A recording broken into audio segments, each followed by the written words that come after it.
Pregnancy definitely comes with its own challenges. चिड़चिड़ापन होना या एंजाइटी फील करना, आवाज़ें सुनाई देने लगना, रियलिटी उनकी ऑल्टर हो जाती है, वो रियलिटी से कनेक्टेड नहीं रहते, डिल्यूजन्स होने लगते हैं। Up to 90% of females can experience this after birth. कई एक्सट्रीम केसेस में हमने देखा है कि बच्चों को हार्म करने के थॉट्स भी आ सकते हैं मदर्स को, या अपने आप को हार्म करने के थॉट्स भी आ सकते हैं। तो एक लाइन है कि it takes a village to raise a child even after the baby is born. ज़रूरी है कि ये चीज़ें कंटिन्यू रहें। काफ़ी मेडिसिन हैं जिनके लिए एविडेंस है कि वो प्रेगनेंसी में हार्म नहीं पहुंचाती हैं ग्रोइंग फीटस को। ज़्यादातर मेंटल हेल्थ प्रोफेशनल्स ये जानते हैं कि प्रेगनेंसी में अनलेस रिक्वायर्ड मेडिकेशंस नहीं दी जाती हैं, और ऐसे में ये एक मेंटल हेल्थ इमरजेंसी है। इसको करेक्टली इमीडिएटली आइडेंटिफाई अगर करा जाए तो हम बहुत हार्म को प्रिवेंट कर सकते हैं।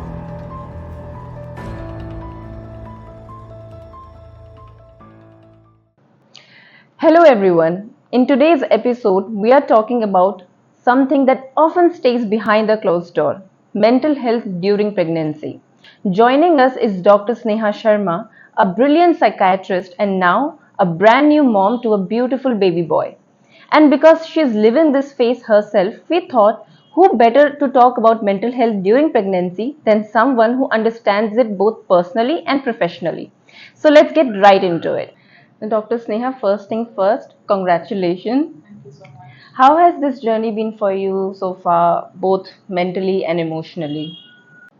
It's been a beautiful journey so far. Pregnancy definitely comes with its own challenges, and so does motherhood. But of course, it's been very exciting because you have the baby, and there's this changes that are coming in. There's so much of love that I'm receiving from everybody along with the baby. So it's been really exciting, and we look forward to spending more time together. Thanks for sharing that. Now let's talk about the bigger picture. So, what are the common mental health issues that a woman may experience during pregnancy? Pregnancy और motherhood का usual जो narrative है उसके हिसाब से this is a joyful time for a women and a family, but ऐसा situation जो है ज़रूरी नहीं है हर किसी के साथ हो और हर कोई इसको एज अ जॉयफुल ही एक्सपीरियंस करे। True. So what happens is pregnancy और मदरहुड दोनों ही टाइम पर बहुत ज़्यादा चेंजेस हो रहे होते हैं जो कि विद इन अ वुमेन हो रहे होते हैं, because her role in the society, her role in the family is going to change. अब वो माँ का एक दर्जा आ जाता है, साथ साथ में बहुत सारे बायोलॉजिकल चेंजेस भी एक फीमेल एक्सपीरियंस कर रही होती है। तो ये सब चेंजेस के चलते जो है स्ट्रेस का लेवल है, जो स्ट्रेस है वो पॉजिटिव भी हो सकता है, नेगेटिव भी हो सकता है। तो any type of change can be challenging for a person's mental health, और उसके कारण बहुत सारे लोग ड्यूरिंग दिस टाइम एक्सपीरियंस करते हैं एंजाइटी, डिप्रेशन। कुछ लोगों को नींद में दिक्कत आने लगती है, कुछ लोग जनरली बहुत घबराने लगते हैं या नेगेटिव थॉट्स उनको आने लगते हैं। कई एक्सट्रीम केसेस में हमने देखा है कि बच्चों को हार्म करने के थॉट्स भी आ सकते हैं मदर्स को, या अपने आप को हार्म करने के थॉट्स भी आ सकते हैं। जनरली हम जब किसी भी इलनेस की बात करते हैं तो लोग सोचते हैं कि कोई एक कारण ही रहा होगा कि कोई मदर इतना इस तरह का एक्सपीरियंस कर रही है। Exactly. बट अगर हम मेंटल हेल्थ की बात करें और मेंटल इश्यूज की बात करें तो यूजुअली जो कंट्रीब्यूटिंग फैक्टर होता है वो सिर्फ हार्मोन्स या बायोलॉजी नहीं होती, साथ साथ में इन्वायरमेंट जो है, किस तरह का सपोर्ट आपको मिल रहा है, क्योंकि प्रेगनेंसी और मदरहुड दोनों ही चैलेंजिंग टाइम्स हैं फॉर अ मदर। तो उस टाइम पे proper nutrition, proper support within the family, proper sleep, all of these things are important, जो कि अगर एडिक्वेटली इन्वायरमेंट के सपोर्ट पे नहीं मिल पा रही है तो वो कई बार साथ मिलकर मेंटल हेल्थ इश्यूज प्रेसिपिटेट कर देता है। सो डॉक्टर सिन्हा, क्या ऐसा हो सकता है एक मदर के पास्ट की वजह से कोई मेंटल इलनेस का रिकर हो सकता है, या उसके रिस्क ज़्यादा बढ़ सकते हैं? डेफिनेटली अगर कोई भी फीमेल जिन्होंने पास्ट में मेंटल हेल्थ इश्यूज एक्सपीरियंस किए हैं, वो अगर प्रेगनेंसी या मदरहुड की जर्नी के दौरान ऐसा हो सकता है कि उनके जो पास्ट मेंटल हेल्थ इश्यूज हैं उस वजह से उनको वो दोबारा से मेंटल इलनेसेस एक्सपीरियंस करें। इनफैक्ट प्रेगनेंसी से और मदरहुड से रिस्क बढ़ जाती है of mental health issues and mental illnesses. So with this I want to ask कि क्या लैक ऑफ सोशल सपोर्ट या आपके पार्टनर का सपोर्ट ना देना, ये भी एक मेंटल हेल्थ को बढ़ावा दे सकता है?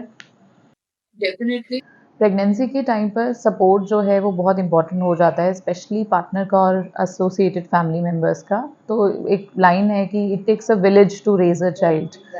हाँ, सो वो प्रेगनेंसी में भी अप्लाई होता है और पोस्टपार्टम में भी अप्लाई होता है। तो जो फीमेल्स जिनको प्रेगनेंसी के दौरान पे अपने पार्टनर का या अपनी सोसाइटी में सपोर्ट नहीं मिल पाता है सही तरह का, जिसमें उनके मतलब जैसे प्रेगनेंसी में चलने फिरने में दिक्कत आने लगती है, कुछ टाइम के बाद आपको थकावट ज़्यादा होने लगती है, आपकी न्यूट्रिशनल नीड्स जो हैं वो अलग हो जाती हैं।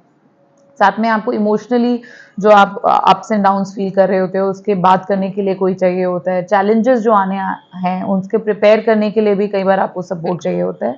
तो ये सपोर्ट जिन लोगों को इजीली अवेलेबल होता है, चाहे से पार्टनर के सपोर्ट के थ्रू या फिर अदर फैमिली मेम्बर्स के थ्रू, डेफिनेटली उनकी प्रेगनेंसी की जर्नी ईजी हो जाती है। और यही चीज़ अगर सही वे में मिली है पोस्टपार्टम भी, even after the baby is born, ज़रूरी है कि ये चीज़ें कंटिन्यू रहें, क्योंकि वो भी एक टाइम होता है जो काफ़ी चैलेंजिंग होता है for a mother. So doctor Sneha, आपने जैसे बात करी पोस्टपार्टम डिप्रेशन की, हम अपने ऑडियंस को ये बताना चाहेंगे कि पोस्टपार्टम डिप्रेशन और सिंपल बेबी ब्लूज इन दोनों में क्या डिफरेंस है? ये एक बहुत इम्पॉर्टेंट क्वेश्चन है बिकॉज जैसे कि हमने बात की कि इमीडिएटली आफ्टर डिलीवरी बहुत सारे हार्मोनल चेंजेस हो रहे होते हैं, बहुत हॉर्मोन्स जो प्रेगनेंसी के दौरान बढ़े हुए होते हैं वो इमीडिएट पोस्टपार्टम पीरियड में फॉल करते हैं। तो उस दौरान एक फीमेल एक्सपीरियंस करती है अपने बॉडी में चेंजेस जो कि मेंटल हेल्थ पे भी इफेक्ट डालते हैं। तो उसके साथ में चिड़चिड़ापन होना या एंजाइटी फील करना या फिर लो मूड फील करना, बॉडी में एनर्जी फील नहीं करना, साथ साथ में बिकॉज इतना बड़ा चेंज हुआ है कि now you have to take care of a baby. And initially क्या होता है, बहुत सारे मदर्स लैचिंग जैसे ब्रेस्ट फीडिंग में डिफिकल्टीज एक्सपीरियंस कर सकते हैं। उनका खुद का अगर बेबी सर्जरी के थ्रू हुआ है तो उसके खुद के चैलेंजेस होते हैं। इवन नॉर्मल वेजाइनल डिलीवरी में भी कई बार एपिजियोटमी स्टिचेस लगते हैं, तो वो सारा एक अपना चैलेंज खुद होता ही है। उसके साथ में हार्मोनल चेंजेस ऐड हो जाते हैं, तो पोस्ट जो प्रेगनेंसी पीरियड है डिलीवरी के बाद वो एनीवे चैलेंजिंग होता है। इसको अगर हम जो ये इसमें माइनर चेंजेस इन मूड हो रहे हैं या मूड स्विंग्स हो रहे हैं, जो एंजाइटी एक्सपीरियंस कर रही हैं फीमेल्स, या फिर मूड लो रह रहा है, क्राइंग स्पेल्स आ रहे हैं, तो उसको नाम दिया गया बेबी ब्लूज का। प्रेगनेंसी ब्लूज जो हैं या पोस्टपार्टम ब्लूज हैं, जिसका मीनिंग है कि immediately after, this is a common phenomena और बहुत लोग एक्सपीरियंस करते हैं, up to 90% of females can experience this after birth. But अगर हम बात करें कि कैसे वो डिफरेंट है फ्रॉम पोस्टपार्टम डिप्रेशन, तो पोस्टपार्टम डिप्रेशन जो है वो नॉर्मल एक फीचर नहीं है, वो एक बीमारी है जिसमें अगर लो मूड है या आपके मूड स्विंग्स हैं वो लगातार कंटिन्यू करे जा रहे हैं, बहुत लंबे पीरियड के लिए रह रहे हैं, साथ साथ में उसके एसोसिएटेड नेगेटिव थॉट्स आने लगे हैं, बहुत कॉन्फिडेंस शेक हो गया है, आपको फ्यूचर को लेके होपलेसनेस आना, आपको कॉन्फिडेंट नहीं फील कर पाना, काफ़ी सारे चैलेंजेस एक्सपीरियंस करना जिसकी वजह से आप सो नहीं पा रहे हैं ठीक से, अपना न्यूट्रिशन का ध्यान नहीं रख पा रहे हैं, साथ में नेगेटिव थॉट्स यहाँ तक कि बेबी को अफेक्ट करने लगते हैं। इस तरह के जब चेंजेस आने लगते हैं तो उसको पोस्टपार्टम डिप्रेशन भी हो सकता है उन फीमेल्स को। तो पोस्टपार्टम डिप्रेशन का जो डायग्नोसिस है वो एक मेंटल हेल्थ प्रोफेशनल ही दे सकता है आफ्टर प्रॉपर असेसमेंट। तो अगर आपको किसी भी फीमेल में ये लक्षण लग रहे हैं तो डेफिनेटली इंपॉर्टेंट है कि वो प्रॉपर असेसमेंट हो और उनको मेडिकल हेल्प मिले एज सून एज पॉसिबल। सो इस पोस्टपार्टम डिप्रेशन में सिर्फ डिप्रेशन ही एक उसका एक साइन है, या उसके अलावा भी कुछ और सिम्टम्स हो सकते हैं? पोस्टपार्टम जो मेंटल इलनेसेस हैं या हेल्थ इश्यूज हैं उनमें से पोस्टपार्टम डिप्रेशन एक कॉमन इशू है। साथ साथ में जैसा कि हमने बात की, एंजाइटी डिसऑर्डर भी फीमेल्स एक्सपीरियंस कर सकती हैं। पोस्टपार्टम डिप्रेशन में सिवियरिटी सबकी अलग अलग हो सकती है, तो कई बार ऐसा होता है कि लो मूड है, होपलेसनेस है, हेल्पलेसनेस है, नेगेटिव थॉट्स हैं, कॉन्फिडेंस लो होना, बेबी को लेके नेगेटिव थॉट्स आना, अपने आप को इनएडिक्वेट फील करना, ये सारे थॉट्स सिवियरिटी को दर्शाते हैं पोस्टपार्टम डिप्रेशन के। एक्सट्रीम केसेस में हमने देखा है कि मदर को इस तरह की भावना आने लगती है कि ज़िंदगी बेकार है या जीना बेकार है, या वो बच्चे को लाके उसको सपोर्ट नहीं कर पाएंगी। तो कुछ एक्सट्रीम केसेस में जब प्रॉपर हेल्प इमीडिएटली नहीं ली जाती है तो हम ये भी देखते हैं कि बच्चे को मारने के या बच्चे को हार्म करने के थॉट्स आना या खुद को हार्म करने के थॉट्स भी आने लगते हैं। साथ साथ में बहुत रेयर केसेस में एक इलनेस है जिसका नाम है पोस्टपार्टम साइकोसिस। कुछ फीमेल्स को वो भी एक एक्सपीरियंस हो सकता है जहाँ पर उनको आवाज़ें सुनाई देने लगना, रियलिटी उनकी ऑल्टर हो जाती है, वो रियलिटी से कनेक्टेड नहीं रहते, उनको डिल्यूजन्स होने लगते हैं। तो ये जो है जो सिवियर केसेस हैं पोस्टपार्टम साइकोसिस के, ये हर किसी को नहीं होते, ये स्पेशली प्री डिस्पोज्ड उन फीमेल्स को होते हैं जो जिनको पास्ट में कोई हिस्ट्री रही है मेंटल इलनेस की। और कई बार लेकिन ऐसा भी हो सकता है कि विदाउट एनी पास्ट हिस्ट्री कोई females just after delivery postpartum साइकोसिस के सिम्टम्स एक्सपीरियंस करें, और ऐसे में ये एक मेंटल हेल्थ इमरजेंसी है। इसको करेक्टली इमीडिएटली आइडेंटिफाई अगर करा जाए तो हम बहुत हार्म को प्रिवेंट कर सकते हैं। ओके, सो मैं अपने व्यूअर्स को बोलना चाहूँगी कि पोस्टपार्टम साइकोसिस is a very serious mental illness, तो एक प्रोफेशनल को सीक करना बहुत बहुत ज़्यादा इम्पॉर्टेंट है। So now let's talk about the role of fathers during pregnancy. So how can your husband or partners can support your mental well-being during pregnancy? Pregnancy और motherhood जो है डेफिनेटली मदर्स के लिए नई चीज़ है, तो साथ साथ में फादर्स के लिए भी एक नया रोल होता है, और फादर्स के ऊपर भी बहुत सारी रिस्पॉन्सिबिलिटीज़ या इमोशनल चेंजेस एक्सपीरियंस करते हैं। मेन एक चीज़ निकल के जो ये आती है, कई बार फादर्स को लगता है कि हम अपने पार्टनर को कैसे बेस्ट सपोर्ट कर पाएँ ड्यूरिंग दिस जर्नी, जो कि अपने आप में चैलेंजिंग है। तो ऐसे में मेरा फर्स्ट एडवाइस रहेगा वो ये रहेगा कि अपना ध्यान रखना, अपनी हेल्थ का ध्यान रखना, मेंटल हेल्थ का, फिजिकल हेल्थ का बहुत इंपॉर्टेंट है फॉर फादर्स, क्योंकि जब आप अपना ध्यान रखेंगे तभी आप दूसरों के लिए करेक्ट वे में शो अप कर पाएंगे जब ज़रूरत पड़ेगी। तो उसके साथ साथ में जो दूसरी चीज़ है कि आप अपने पार्टनर से पूछ सकते हैं कि उनको किस तरह की रिक्वायरमेंट है। कई बार मदर्स का like I said sleeping schedule गड़बड़ हो जाता है, एपेटाइट गड़बड़ हो जाता है, कई बार नौजिया बहुत ज़्यादा होने लगता है प्रेगनेंसी में। तो ये जो फिजिकल चैलेंजेस हैं उसमें किस वे में पॉसिबल वे में बेस्ट हेल्प कर पाएँ वो आपका पार्टनर आपको गाइड कर पाएगा। तो उनसे कम्युनिकेशन का विंडो ओपन रखें, बातचीत करते रहें। साथ साथ में एक इम्पॉर्टेंट चीज़ है कि जो वर्कलोड आता है उसको आप शेयर कर सकते हैं। वो एक टेंजिबल वे है जिस वे में आप ऑलमोस्ट अपने पार्टनर को हेल्प करके उनका जो रिस्पॉन्सिबिलिटी है वो हाफ कर सकते हैं। तो ड्यूरिंग प्रेगनेंसी तो आप कर ही सकते हैं, बट पोस्टपार्टम में जो है इम्पॉर्टेंट रोल कि अगर आपकी वाइफ हैं ब्रेस्ट फीडिंग कर रही हैं तो एक इम्पॉर्टेंट चीज़ वो टेक ओवर कर रही हैं, तो साथ साथ में आप उस वक्त इंश्योर कर सकते हैं कि आफ्टर ब्रेस्ट फीडिंग बच्चे के और भी काम होते हैं, उसको आप किस तरह से ओवरटेक कर रहे हैं, बर्प कर रहे हैं, डायपर चेंज कर रहे हैं, उसको जो मदर का एपेटाइट का, फूड का ध्यान रख रहे हैं, हाइड्रेशन का ध्यान रख रहे हैं, आप स्लीप साइकिल में कुछ ड्यूरेशन टाइम दे रहे हैं अपने पार्टनर को जब वो स्लीप पे कैचअप कर पाएँ। तो इसमें फादर का तो इम्पोर्टेंट रोल है ही, बट मुझे लगता है कि जैसे मैंने बात की कम्युनिटीज कैन कम टुगेदर, हमें रिलेटिव्स, फ्रेंड्स सबका सपोर्ट लेना चाहिए, जहाँ पे पॉसिबल हो सपोर्ट दिया जा सके इन द मैनर, जैसे हमने बात की कि कोई खाना बनाने में हेल्प हो सकती है, कोई उनको सामान चाहिए बाहर से वो लाके दिया जा सकता है।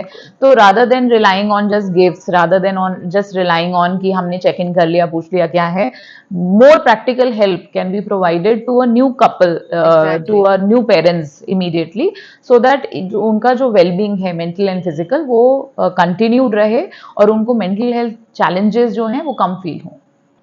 सो आई होप जो अभी न्यू फादर्स बनने वाले हैं वो इस सजेशन का पूरा ध्यान रखें और अपने पार्टनर का पूरा हेल्प करें ड्यूरिंग प्रेगनेंसी।